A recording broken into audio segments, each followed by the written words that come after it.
വാടക വീടുകളിലേക്ക് മാറിയ വയനാട് ദുരന്ത ബാധിതർക്ക് സർക്കാർ നൽകി വരുന്ന വാടക തുക മുടങ്ങുന്നതായി പരാതി. പുനരധിവാസ ലിസ്റ്റിൽ ഉൾപ്പെട്ടവർക്ക് മാത്രം സഹായം അനുവദിച്ചാൽ മതിയെന്ന സർക്കാർ തീരുമാനത്തെ തുടർന്നാണ് പ്രതിസന്ധി. വാടക മുടങ്ങിയാൽ വീടൊഴിയേണ്ട നിലയിലാണ് പലരും. ഈ വാർത്തയോടുകൂടി ഈ വാർത്താ ബുള്ളറ്റിൻ അവസാനിക്കുകയാണ്. നമസ്കാരം.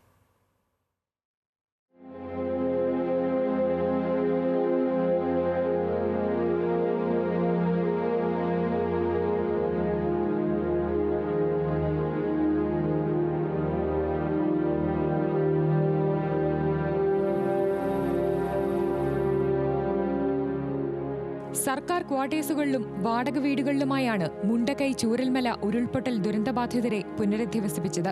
വാടക വീടുകളിലേക്ക് മാറിയവർക്ക് പ്രതിമാസം 6000 രൂപയാണ് സർക്കാരിൽ നിന്ന് അനുവദിച്ചിരുന്നത്. ജനുവരി വരെ ഈ തുക കൃത്യമായി ലഭിച്ചു. എന്നാൽ മാർച്ച് മാസത്തിൽ കൂട്ടത്തോടെ സഹായം മുടങ്ങി. പുനരധിവാസ ലിസ്റ്റിൽ ഉൾപ്പെട്ടവർക്ക് മാത്രം വാടക നൽകിയാൽ മതിയെന്നാണ് റവന്യൂ മന്ത്രി പങ്കെടുത്ത യോഗത്തിൽ അറിയിച്ചതെന്ന് ഉദ്യോഗസ്ഥർ പറയുന്നു.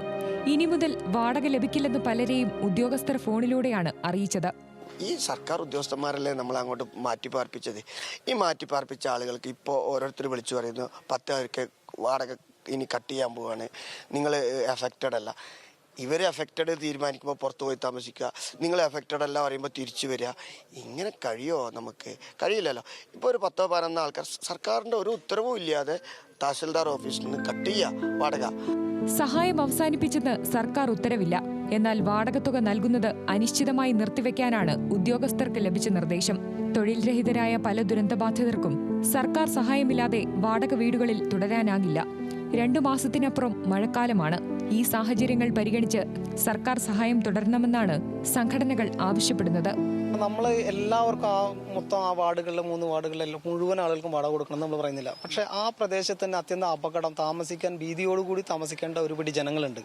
അവരെ മാറ്റി താമസിക്കണം. അവർക്കൊരു പുനരധിവാസ പദ്ധതി ഇതോട് ചേർന്ന് അല്ലെങ്കിൽ അവർക്ക് ആവിഷ്കരിക്കണം പുതിയതായിട്ട്. എന്നിട്ട് അതുവരെ അവർക്ക് വാടക കൊടുക്കണം തന്നെ ഞങ്ങൾ പറയാനുള്ളത്. കാരണം ഇപ്പോൾ 2 മാസം കഴിഞ്ഞാൽ മഴയായി.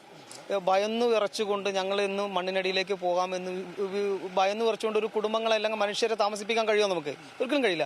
അങ്ങനെയുള്ള ആളുകളെ ഗവൺമെന്റ് പരിഗണിക്കണം തന്നെയാണ് ഞങ്ങൾക്ക് പറയാനുള്ളത്. വാടക സ്വീകരിക്കുന്നവരുടെ എണ്ണം നിജപ്പെടുത്താനുള്ള നീക്കത്തിനിടെ പുനരധിവാസ ലിസ്റ്റിൽ ഉൾപ്പെട്ടവർക്കും സഹായം ലഭിക്കാതായി. സർക്കാർ ഓഫീസുകൾ കയറിയിറങ്ങേണ്ട അവസ്ഥയിലാണ് അവർ. സാധാരണ ചില സമയങ്ങളിൽ 3-ാം തീയതി കയറും, അല്ലാന്നുണ്ടെങ്കിൽ അതിനുശേഷമുള്ള 10-ാം തീയതി വരെ ഏതെങ്കിലും സമയത്താണ് കയറാറ്. ഇന്നിപ്പോൾ 12-ാം തീയതി വരെ ആയിട്ടും കയറിയിട്ടില്ല. ഞാൻ അതിനുശേഷം ഇവിടത്തേക്ക് വിളിച്ചു. അപ്പോൾ അവർ പറഞ്ഞത്, ഞാൻ എന്നോട് പേര് ചോദിച്ചു, കയറിക്കൊണ്ടിരുന്നതാണോ ചോദിച്ചു. പറഞ്ഞു എവിടെയാണ് വീട് ചോദിച്ചു. സ്കൂൾ റോഡിലാണെന്ന് പറഞ്ഞു. ഏത് സ്കൂൾ റോഡിൽ നിന്ന്? അപ്പോൾ ഞാൻ ചോദിച്ചു നിങ്ങൾക്ക് ഏതൊക്കെ സ്കൂൾ റോഡ് അറിയാമെന്ന്. ഇവർക്ക് ശരിക്കും പടവട്ടിക്കുന്നാണെന്ന് വിചാരിച്ചിട്ടാണ് ഇവർ പറഞ്ഞത്. 2-3 ദിവസമായിട്ട് ഇത് തന്നെയാണ് അവസ്ഥ. ഞാൻ 2 പ്രാവശ്യം ഇവിടെ, ഇന്ന് 3-ാമത്തെ പ്രാവശ്യമാണ് ഇപ്പോൾ ഇങ്ങോട്ടേക്ക് വരുന്നത്. ഇന്നാണ് വിളിച്ച് പറഞ്ഞു കഴിഞ്ഞപ്പോൾ ഇവർ ശരി ഞങ്ങൾ കൊടുക്കാമെന്ന് പറഞ്ഞിട്ട് ഇന്നാണ് ഇവർ കൊടുക്കുന്നത്. ഉദ്യോഗസ്ഥരുടെ ഭാഗത്തുനിന്നുള്ള അനാസ്ഥ എന്ന് വെച്ച് കഴിഞ്ഞാൽ ഒരിക്കലും ആർക്കും അംഗീകരിക്കില്ല. ആർക്കും ഇങ്ങനത്തെ ഒരു അവസ്ഥ വരാൻ പാടില്ല. ദുരന്തബാധിതർക്ക് വാടക മുടങ്ങില്ലെന്ന് റവന്യൂ മന്ത്രി കെ രാജൻ പ്രഖ്യാപിച്ച് ഒരാഴ്ചയോടടുക്കുമ്പോഴും പ്രതിസന്ധി തുടരുകയാണ്. വാടക നൽകാൻ കഴിയില്ലെങ്കിൽ വീടൊഴിഞ്ഞു നൽകണമെന്ന് വീട്ടുടമസ്ഥർ ആവശ്യപ്പെട്ടു തുടങ്ങി. പ്രതിദിനം ലഭിച്ചിരുന്ന 300 രൂപയുടെ സഹായം നിലച്ചതിന് പിന്നാലെയാണ് വാടക തുകയും നിലയ്ക്കുന്നത്. ന്യൂസ് മലയാളം, വയനാട്.